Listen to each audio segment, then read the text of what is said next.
रामकृष्ण संघ के सन्यासियों का दिव्य जीवन 11वां संस्करण नवंबर 2016 स्वामी भास्करानंद जी द्वारा लिखित। रामकृष्ण संघ के महान सन्यासियों के जीवन की प्रेरणापद प्रसंगों का सरल, सरस और सारगर्भित प्रस्तुति स्वामी भास्करानंद जी महाराज, मिनिस्टर इंचार्ज, वेदांत सोसाइटी, वॉशिंगटन ने अपनी प्रसिद्ध पुस्तक लाइफ इन इंडियन मॉनेस्ट्रीज में किया है।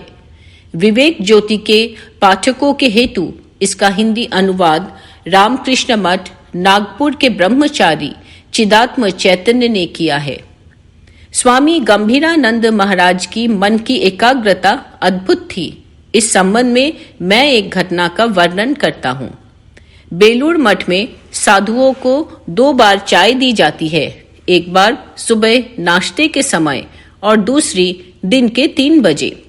मुख्य कार्यालय में सेवारत साधुओं को कर्मचारी द्वारा अपराह्न की चाय उनके कार्यालय में ही दी जाती थी।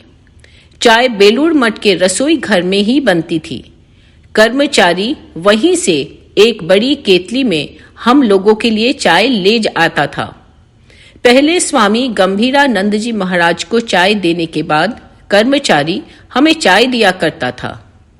एक दिन रसोइये ने चाय बनाते समय गलती से चीनी के बदले नमक डाल दिया। हम लोगों ने जैसे ही चाय का एक घूंट पिया, चाय नमकीन लगी और तुरंत उसे फेंक दिया। इसी बीच भंडारी महाराज दौड़ते दौड़ते कार्यालय आए और भूल के लिए बहुत क्षमा मांगी। उन्होंने बताया कि दूसरी चाय बन रही है और शीघ्र ही भेज दी जाएगी। मैं स्वामी गंभीरानंद जी महाराज को यह सूचना देने के लिए ऊपर उनके कमरे में गया। मैंने देखा कि वे अपनी पुरानी आराम कुर्सी पर आंखें बंद किए बैठे हुए हैं। जैसा कि मैंने पहले बताया है कि आंखें बंद करके वे गहन चिंतन किया करते थे। जब मैं उनके कमरे में गया तो उन्होंने आंखें खोलकर जिज्ञासा भरी दृष्टि से देखा। मैंने कहा, महाराज, आपको जो नमकीन चाय दी गई थी उसके बदले दूसरी चाय जल्द ही दी जा रही है। कृपया अपना कप दीजिए, मैं धोकर लाता हूँ। उन्होंने विस्मय पूर्वक पूछा, नमकीन चाय? मैंने तो पूरी चाय पी ली है। मैं नहीं जानता था कि उसमें नमक है। आश्चर्यचकित होने की बारी तो अब मेरी थी। तब मेरी समझ में आया कि अवश्य ही महाराज जी चाय पीते समय बहुत एकाग्रता से कुछ ऐसा चिंतन कर रहे थे जिससे उनको पता ही नहीं चला कि चाय में नमक है। स्वामी गंभीरानंद जी महाराज बहुत स्पष्टवादी थे। कुछ लोग उनके इस व्यवहार को दूसरों के प्रति संवेदनहीन समझते थे। हम में से जिन्हें भी महाराज के सानिध्य में रहने का सुयोग मिला था, वे सभी उनको एक संवेदनशील सन्यासी के रूप में जानते थे, लेकिन वे अपनी भावनाओं को शब्दों के द्वारा व्यक्त नहीं करते थे, बल्कि उन्हें कार्य के रूप में परिणत करते थे। जब मैं प्रथम बार बेलूर मठ मुख्य कार्यालय में सेवा देने आया तो महाराज ने मुझसे कहा था, देखो, तुम ऐसे स्थान पर कार्य करने आए हो जहां हमारे संघ के सभी साधु संबद्ध हैं। तुम्हें उन सबके साथ भातृव्रत प्रेम पूर्वक व्यवहार करना होगा। उनसे औपचारिक पत्राचार करते समय तुम्हें इस बात का ध्यान रखना होगा। सरकारी कार्यालयों में वेतनभोगी कर्मचारी कार्य करते हैं। वे भले ही हृदयहीन हो सकते हैं, लेकिन हम उनसे भिन्न हैं। हमारे संघ में जिन साधु भातृवृंद से हमारा संबंध है, वे सभी स्वैच्छिक सेवारत हैं। दक्षिण भारत आश्रम के हमारे एक सन्यासी आश्रम हेतु दान एकत्र करने के लिए अन्य शहर में गए थे। दुर्भाग्यवश दूषित जल पीने के कारण उनको हेपेटाइटिस हो गया और उन्हें अस्पताल में भर्ती करना पड़ा। अस्पताल में उनकी चिकित्सा का बिल बहुत अधिक आया। उस आश्रम के अध्यक्ष महाराज ने कहा कि आश्रम की आर्थिक अवस्था बहुत खराब होने के कारण वे स्वयं ही दान द्वारा अपना बिल चुकाने की व्यवस्था करें। यद्यपि वे अस्पताल से वापस आ गए थे, किंतु तब भी बहुत दुर्बल थे तथा बिल चुकाने हेतु दान के लिए अन्यत्र जाने की सोच भी नहीं सकते थे। स्वामी गंभीरानंद जी महाराज को पत्र लिखकर उन्होंने अपनी दुर्दशा बताई। महाराज उनका पत्र पढ़कर बहुत व्यथित हो गए। उन्होंने मुझसे कहा, देखो कैसे हृदयहीन लोग हैं। उस बेचारे बालक सन्यासी को अस्पताल का अपना बिल चुकाने हेतु धन एकत्र करने के लिए विवश किया जा रहा है। तत्पश्चात उन्होंने मुख्य कार्यालय के खजांची को उक्त साधु के अस्पताल का बिल चुकाने के लिए रुपए भेजने को कहा। बेलूर मठ में बहुत से अवकाश प्राप्त रिटायर्ड सन्यासी रहते थे। उनमें से कुछ सन्यासी वृद्धावस्था के विभिन्न रोगों से ग्रस्त थे, लेकिन आर्थिक अभाव के कारण उन्हें यथोचित चिकित्सा सुविधा प्राप्त नहीं हो रही थी। अनेक साधुओं को रोगावस्था में चुपचाप सहन करना पड़ता था, जबकि उचित उपचार द्वारा उन्हें ठीक किया जा सकता था। अर्थाभाव के कारण यह समस्या बहुत वर्षों से उपेक्षित रही। स्वामी गंभीरानंद जी महाराज ने ही पहली बार इस विषय में कुछ करने का निश्चय किया। उन्होंने संघ के वृद्ध रोगग्रस्त सन्यासियों की सेवा के लिए एक कोष का निर्माण किया। उनकी प्रेरणा से बहुत से दान दाताओं ने अग्रसर होकर कोष के लिए पर्याप्त दान राशि दी। उन्होंने साधुओं के स्वास्थ्य लाभ हेतु आरोग्य भवन का निर्माण कराया।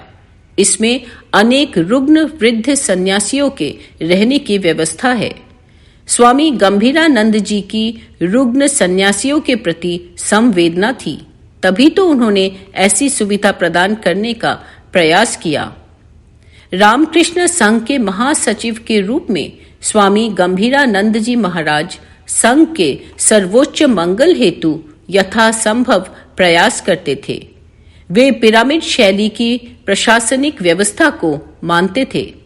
संघ के सुचारू संचालन के लिए वे संघ द्वारा संचालित आश्रमों के अध्यक्षों की निर्भरता को मानते थे। आश्रम अध्यक्षों की चयन प्रक्रिया में उनका और संघ के अन्य न्यासी सन्यासियों का संयुक्त निर्णय होता था। योग्य सन्यासियों की आश्रम अध्यक्ष के रूप में नियुक्ति की जाती थी। स्वामी गंभीरानंद जी महाराज जी की यह अपेक्षा रहती थी कि सन्यासी वृंद कार्य से संबंधित समस्याओं के विषय में पहले अपने आश्रम के अध्यक्ष से संपर्क करें। उदाहरण स्वरूप, यदि कोई सन्यासी एक आश्रम से दूसरे आश्रम में स्थानांतरण चाहते हैं, तो वे पहले अपने आश्रम के अध्यक्ष महाराज से परामर्श करें, न कि सीधे महासचिव महाराज को पत्र लिखें। सभी सन्यासी मुख्य कार्यालय के इस नियम से परिचित हैं। फिर भी यदि कोई सन्यासी स्थानांतरण के लिए पहले अध्यक्ष महाराज को सूचित किए बिना ही सीधे महासचिव महाराज को पत्र लिखते हैं, तो महाराज उन्हें निर्देश देते थे कि वे अपने आश्रम के अध्यक्ष महाराज के द्वारा मुख्य कार्यालय से संपर्क करें। एक बड़े शैक्षिक संस्थान के सन्यासी ने इस नियम का पालन न कर स्थानांतरण के लिए सीधे महासचिव महाराज को पत्र लिखा। वे सन्यासी उस आश्रम के खजांची एवं लेखापाल, कैशियर एंड अकाउंटेंट थे। स्वामी गंभीरानंद जी महाराज ने उन सन्यासी से उचित प्रक्रिया के द्वारा अर्थात अपने आश्रम के अध्यक्ष महाराज के द्वारा पत्र भेजने को कहा, लेकिन सन्यासी ने ऐसा नहीं किया। एक दिन सुबह बिना किसी पूर्व सूचना के वे संघ के मुख्य कार्यालय में पहुंच गए। उस समय स्वामी गंभीरानंद जी महाराज मुख्य कार्यालय की निचली मंजिल में थे। सन्यासी ने महाराज को प्रणाम किया। महाराज ने हंसते हुए सन्यासी का अभिवादन किया और पूछा, तुमने आज आने की सूचना हमें नहीं दी। तुम्हारे आश्रम में सब कुशल मंगल तो है ना? सन्यासी ने उत्तर दिया, महाराज, मैंने उस आश्रम को छोड़ दिया है। अब वहां वापस नहीं जाऊंगा। मैं स्थानांतरण चाहता हूं। यह सुनकर महाराज बहुत अप्रसन्न हुए। उन्होंने सन्यासी से कड़े शब्दों में कहा, तुम अपना कार्य ऐसे ही छोड़कर चले आए हो, इस प्रकार तुम्हें कभी भी स्थानांतरण नहीं मिलेगा। तुम तुरंत अपने आश्रम वापस चले जाओ। सन्यासी ने कहा, महाराज क्षमा करें, मैं ऐसा नहीं कर सकता। महाराज ने ऊंचे और कठोर शब्दों में कहा, यदि तुम वापस नहीं गए तो तुम्हें संघ छोड़ना होगा। हम में से जो लोग वहां उपस्थित थे उन्हें सन्यासी महाराज के प्रति दुख हुआ तथा आश्चर्य भी हुआ कि स्वामी गंभीरानंद जी महाराज ने उनके साथ क्यों ऐसा कठोर व्यवहार किया। सन्यासी ने स्वामी गंभीरानंद जी महाराज को प्रणाम किया और चुपचाप वहां से चले गए। वे सन्यासी मुझसे बहुत वरिष्ठ थे। मैं उनके पीछे पीछे बाहर आया और प्रणाम कर पूछा, महाराज अब आप क्या करेंगे? आप कहाँ जाएंगे? उन्होंने कहा, मैं कोलकाता जा रहा हूँ। वहां अपने एक सन्यासी बंधु से मिलकर निर्णय करूंगा कि मुझे कहाँ जाना है। मैं उनके साथ बस स्टैंड तक गया और दुखपूर्वक उन्हें बस में बैठाकर जाते हुए देखा। जब मैं वापस आया तो देखा कि स्वामी गंभीरानंद जी महाराज अभी तक निचली मंजिल पर ही हैं। उन्होंने हम लोगों से पूछा, वह कहाँ है? क्या वह चला गया? हम लोगों ने कुछ भी उत्तर नहीं दिया। हम सभी चुप थे। तत्पश्चात उन्होंने कहा, क्या यहाँ उसके कोई सन्यासी बंधु नहीं हैं? अब भी सब मौन थे। उसके पश्चात महाराज ऊपर अपने कार्यालय में चले गए। स्वामी गंभीरानंद जी महाराज का उन सन्यासी के प्रति ऐसा व्यवहार अवश्य ही उन्हें कठोर शिक्षा देने के लिए था। स्वामी गंभीरानंद जी महाराज अन्य की अपेक्षा अधिक जानते थे कि किसी भी सन्यासी को थोड़े से अनुशासन भंग के लिए संघ से बाहर निकालना उनके अधिकार में नहीं है। इस प्रकार का निर्णय केवल न्यासी समिति के संयुक्त परामर्श द्वारा लिया जाता है। कोलकाता के अन्य साधुओं ने उन सन्यासी महाराज को आश्रम लौट जाने को सहमत किया। इस सूचना से हम लोगों ने राहत की सांस ली। अपने आश्रम वापस जाने के बाद उन सन्यासी महाराज ने पुनः स्थानांतरण के लिए प्रयास नहीं किया। इस घटना के लगभग 1 महीने बाद स्वामी गंभीरानंद जी महाराज विभिन्न आश्रमों के औपचारिक यात्रा पर गए। उन्होंने मुझे भी अपने साथ चलने के लिए कहा। हम अपनी यात्रा के दौरान उस आश्रम में भी गए जहां वे सन्यासी महाराज रहते थे। वहां कार से पहुंचने के बाद स्वामी गंभीरानंद जी महाराज उन सन्यासी महाराज से हंसते हुए इस प्रकार मिले मानो उपरोक्त घटना कभी घटी ही ना हो। यहां तक कि उन्होंने उन सन्यासी को सुदूर एक आश्रम में अपने साथ आने का निमंत्रण भी दिया। संघ के अनुशासन को बनाए रखने के लिए स्वामी गंभीरानंद जी महाराज को कभी कभी कठोर व्यवहार करना पड़ता था, किंतु उनके हृदय में कभी भी किसी के प्रति कटुता नहीं रहती थी। इसके दूसरे उदाहरण स्वामी चिदात्मानंद जी महाराज थे। जब स्वामी गंभीरानंद जी महाराज महासचिव थे तब स्वामी चिदात्मानंद जी महाराज सह महासचिव थे। कभी कभी साधु जीवन में अनुशासन के लिए कनिष्ठ साधुओं को डांटना आवश्यक हो जाता था। इस अप्रिय कार्य के लिए प्रायः स्वामी चिदात्मानंद जी महाराज को कहा जाता था। वे बड़े सहृदय सन्यासी थे।